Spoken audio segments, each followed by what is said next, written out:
안녕하세요. 김성길 목사와 함께하는 GTS 말씀 묵상 시간입니다. 오늘은 네 번째 주간의 넷째 날 묵상입니다. 오늘 묵상의 주제는 주님의 관점으로 세상 보기가 되겠습니다.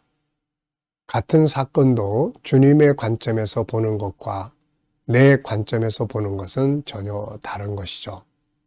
사람에 대해서도 내 관점에서 볼 때와 주님의 관점에서 볼 때는 모든 것이 다 다르게 됩니다.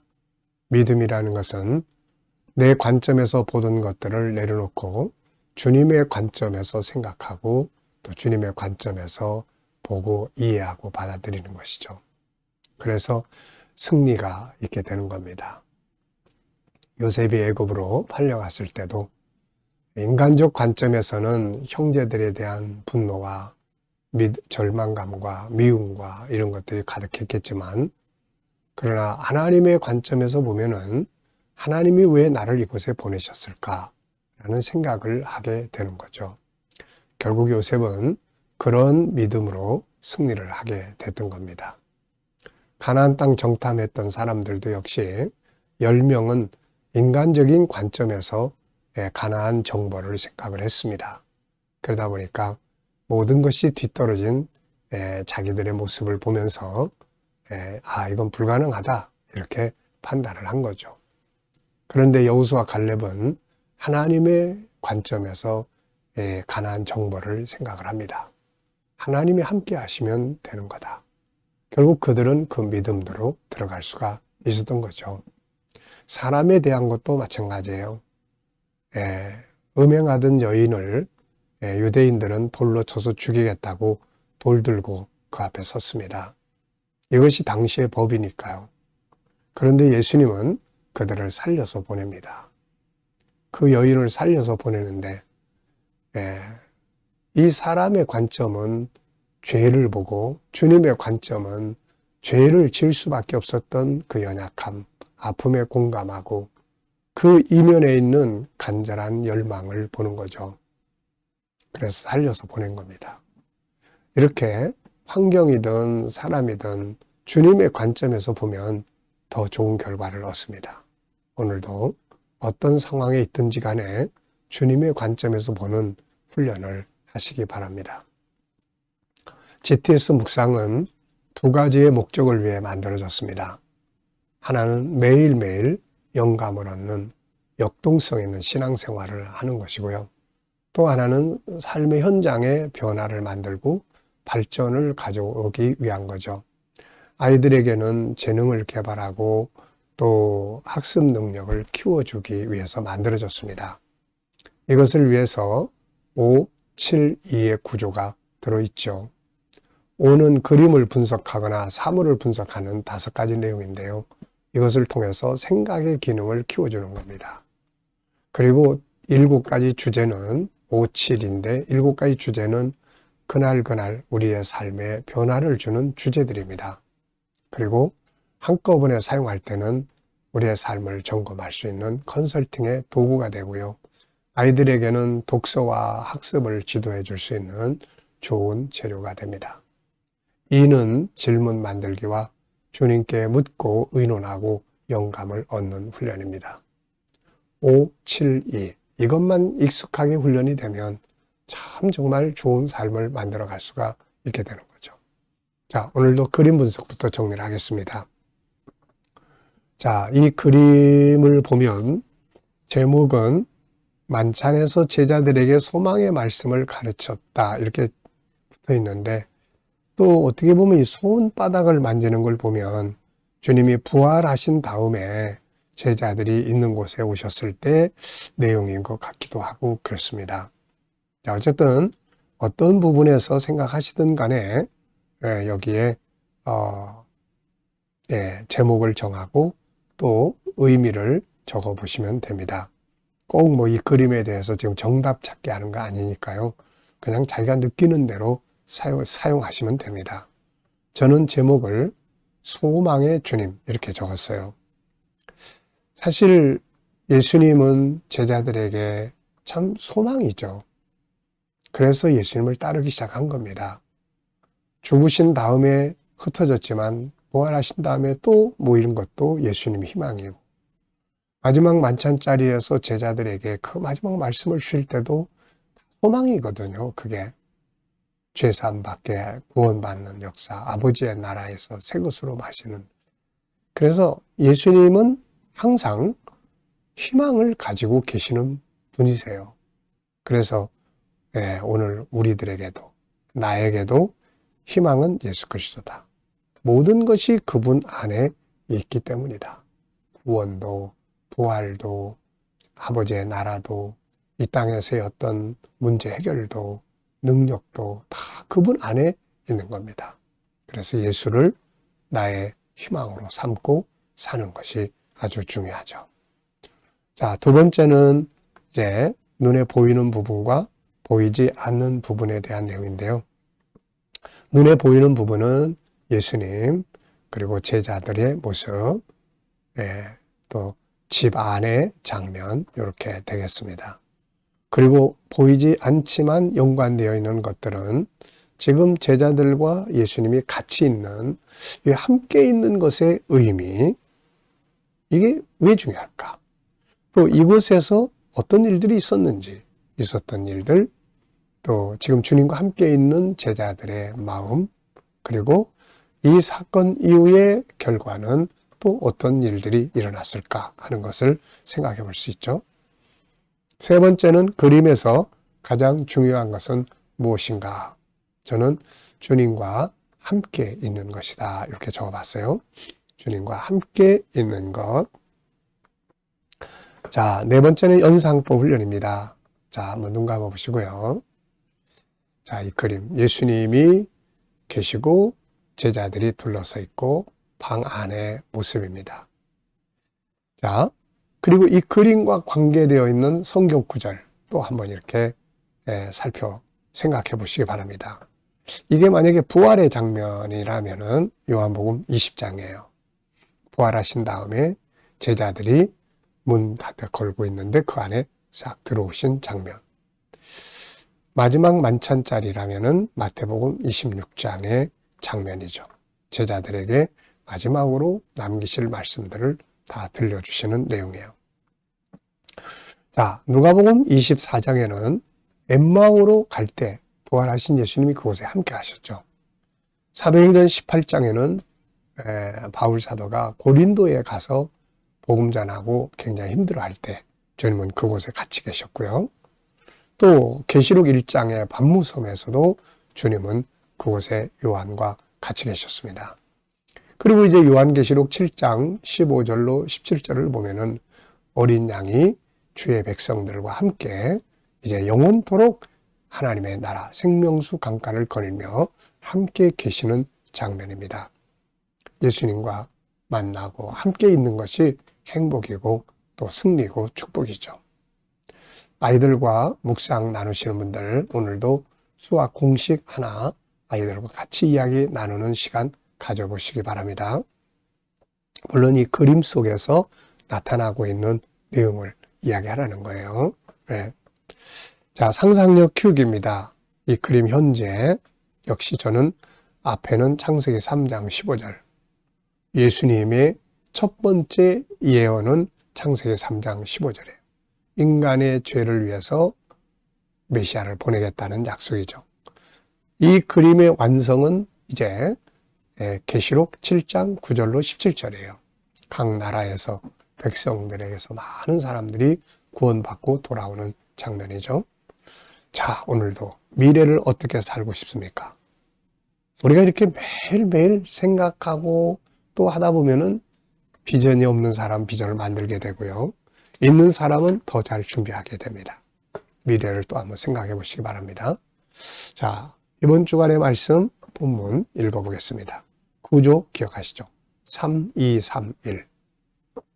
앞에 3은 이제 그 만찬자리에서 예수님이 이제 너희가 나를 앞할 거다라는 이제 이런 내용이고요. 그 다음에 또 2는 이제 가룟 유다에 대한 이야기예요. 나지 아니한 것만 못하다. 가룟 유다가 선생님 나는 아니죠. 이런 거. 그 다음에 3은 떡과 잔을 나누시는 내용이에요. 그 다음에 1은 이제 마지막 약속입니다. 아버지의 나라에서 새 것으로 마시자 하는 거죠. 자, 이렇게 구조를 기억하고 있으면 전체를 이렇게 암기하고 기억하는 데 좋습니다. 그들이 먹을 때에 이르시되 내가 진실로 너희에게 이르노니 너희 중 한 사람이 나를 팔리라 하시니 그들이 몹시 근심하여 각각 여짜오되 주여 나는 아니죠. 대답하여 이르시되 나와 함께 그릇에 손을 넣는 그가 나를 팔리라. 인자는 자기에 대하여 기록된 대로 가거니와 인자를 파는 그 사람에게는 화가 있으리로다. 그 사람은 차라리 태어나지 아니하였더라면 저에게 좋을 뻔하였느니라. 예수를 파는 유다가 대답하여 이르되 랍비여 나는 아니죠. 대답하시되 네가 말하였도다 하시니라. 그들이 먹을 때 예수께서 떡을 가지사 축복하시고 떼어 제자들에게 주시며 이르시되 받아서 먹으라. 이것은 내 몸이니라 하시고 또 잔을 가지사 감사기도 하시고 그들에게 주시며 이르시되 너희가 다 이것을 마시라. 이것은 죄사함을 얻게 하려고 많은 사람을 위하여 흘리는 바 나의 피 곧 언약의 피니라. 그러나 너희에게 이르노니 내가 포도나무에서 난 것을 이제부터 내 아버지의 나라에서 새 것으로 너희와 함께 마시는 날까지 마시지 아니하리라 하시니라. 아멘. 감사한 것 적어보겠습니다. 어제 어디에서 무엇을 하셨는지 한번 쭉 생각해 보시면서 감사하다고 생각하는 것들을 적어보시고요. 오늘 하루를 또 시작하면서 또 감사하게 느껴지는 것들을 적어보시고요. 또 미래를 생각하시면서 또 감사하고 싶은 것들을 또 쭉 적어보시면 되겠습니다. 감사는 항상 마음의 안정감을 주고 환경에 변화를 주고 하나님이 일하시게 하는 중요한 도구입니다. 원망과 불평은, 탄식은 괴로움을 가져다 줘요. 불안감을 가져다 줍니다. 환경을 더 어둡게 만들어요. 그런데 감사는 환경을 밝게 만들어주죠. 자, 본문에서 오늘 느껴지는 것은 무엇인가요? 여기에 보면 예수님께서 식사하실 때 제자들에게 너희 중 한 사람이 나를 팔리라 이렇게 말씀하셨어요. 이 말씀을 하실 때 참 얼마나 마음 아프고 또 답답하고 그러셨겠어요. 참 배신감이라는 것을 당해보신 일이 있나요? 우리가 세상 살다 보면은 토사구팽 이런 말도 있고 믿는 도끼에 발등 찍힌다 이런 말도 있고 그런 배신에 관계된 이야기들이 참 많이 있습니다. 예. 근데 예수님도 지금 이제 그런 거죠. 자기가 예수님 자신이 사도로 선택한 사람, 주님과 함께 먹고 자고 3년 동안을 다녔던 사람, 그 중에 한 사람이 예수님을 팔아먹는다는 거예요. 참 이런 배신에 얼마나 마음 아프겠어요. 우리들도 살다 보면은 이런 배신감을 당할 때 참 분하고 억울하고 화나고 속상하고 막 안타깝고 막 그러지 않습니까? 예수님도 바로 그런 마음을 가지셨을 것 같아요. 미리 아시면서도 그걸 또 드러내지 않으시고 또 가시는 그 마음. 또 하나는 회개할 기회를 잃어버린 이 가룟 유다. 여기서 우리가 꼭 배워야 될 게 회개할 기회를 놓친 사람이에요. 사람이 잘못을 했어도 회개할 기회를 잘 찾아서 하면은 되는 거예요. 다윗도 범죄했지만은 선지자가 가서 지적할 때 바로 회개하고 다시 쓰임을 받지 않습니까? 인간은 어차피 연약하고 부족한 게 너무 많아요. 그래서 잘하려고 해도 죄를 짓게 되고 넘어지고 그렇습니다. 중요한 건 빨리빨리 돌아서야 되는 거거든요. 자, 나지 아니했으면 더 좋을 뻔했다. 이런 말씀도 참 마음 아프게 다가오는 내용이고요. 우리는 절대 그런 사람 되면 안 되죠. 그 다음에 성찬의 의미, 죄사함 받는 중요한 의미죠. 그리고 아버지의 나라에서 새 것으로 다 이렇게 하나하나가 정말 값지고 의미 있는 말씀들이에요. 두 번째입니다. 가룟 유다를 보실 때 주님의 마음은 어떠하셨을까요? 안타깝고 한편은 답답하고 한편에서는 환악, 막 이런 다양한 마음이 막 얽히고 설켜 있지 않았을까 하는 생각이 듭니다. 이 사건을 보면서 주님이 우리에게 원하시는 건 뭐라고 생각하나요? 전 4가지를 적었는데요. 첫째는 배신자가 되지 마라. 네. 두 번째는 회개할 기회를 놓치지 마라. 세 번째는 성찬식에 잘 참석해라. 성찬식에 주님의 피와 살에서 빠져버리면은 이 구원이 없어져 버리니까요. 자, 그 다음에는 아버지의 나라에서 새 것으로 마시는 그 자리에 절대로 빠지면 안 되는 거죠. 네 번째입니다. 하나님의 관점으로 생각해 보는 건데요. 여기 여러 가지 주제들이 있습니다. 내 삶이나 업무나 공부나 환경이나 문제나 비전이나 관계에 의해서 한 가지 주제를 택하셔가지고 하나님의 관점으로 생각해 보는 거예요. 저는 대체적으로 비전을 많이 생각해요. 왜냐하면 이게 미래에 되어지는 일들이기 때문에 이대로 잘 안 되면 어떻게 하지? 하는 염려도 있고, 반면에 주님의 관점에서 보면은 에베소 3장 20절, 로마서 8장 28절 합력해서 선을 이룬다. 구하는 것보다 더 넘치도록 하실 거다. 이런 말씀들이 다 이게 아버지의 말씀이잖아요. 그래서 이런 말씀들의 관점으로 미래를 보면 희망이 있는 거죠. 인간의 한계성을 가진 내 관점에서 보면은 불안하지만 하나님의 말씀의 관점에서 보면은 희망을 갖게 됩니다. 자, 25절, 26절에서 질문 만드는 거예요. 질문이 없으면 답도 없다는 거. 질문의 차이가 인생의 차이를 만든다는 거 꼭 기억하시고요. 자, 25, 26. 예수를 파는 유다가 대답하이르되 라삐여 나는 아니죠. 대답하시되 네가 말하였도다 하시니라. 그들이 먹을 때 예수께서 떡을 가지사 축복하시고 떼어 제자들에게 주시며 이르시되 받아서 먹으라 이것은 내 몸이니라 하시고, 저는 여기서 가룟 유다가 왜 스스로 알면서도 이런 질문을 했을까? 그러잖아요. 지금 자기가 예수님 팔아먹겠다는 거 알고 있어요. 응? 알고 있는데 돈도 받았는데 아니 왜 지금 이런 질문을 하냐 말이에요. 이게 악에 더 악을 범하는 것 같아요. 지금 죄에 더 죄를 범하는 거예요. 어떻게 보면 자기를 지금 아니다 하고 속이는 거죠.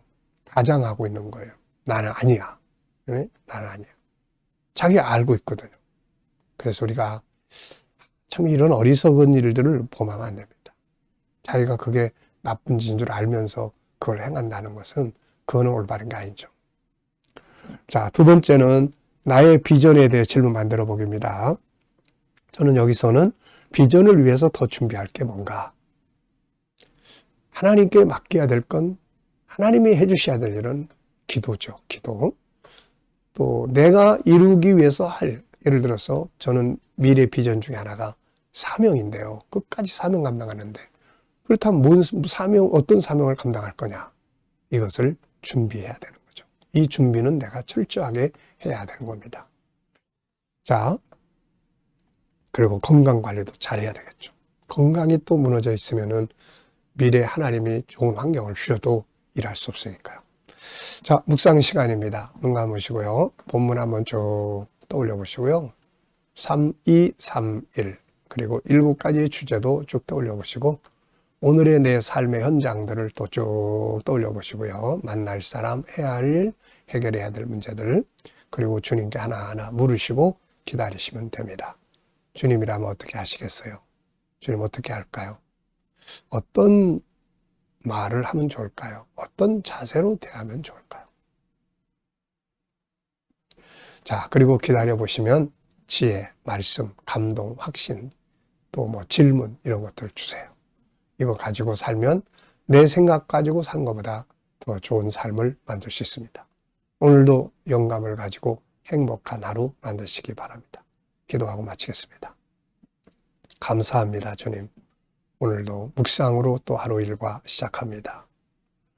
함께하는 모든 이들의 가정, 직장, 사업장이 형통하게 하시고 새로운 일터를 구하는 자들에게 좋은 일터들이 예비되게 하여 주옵소서.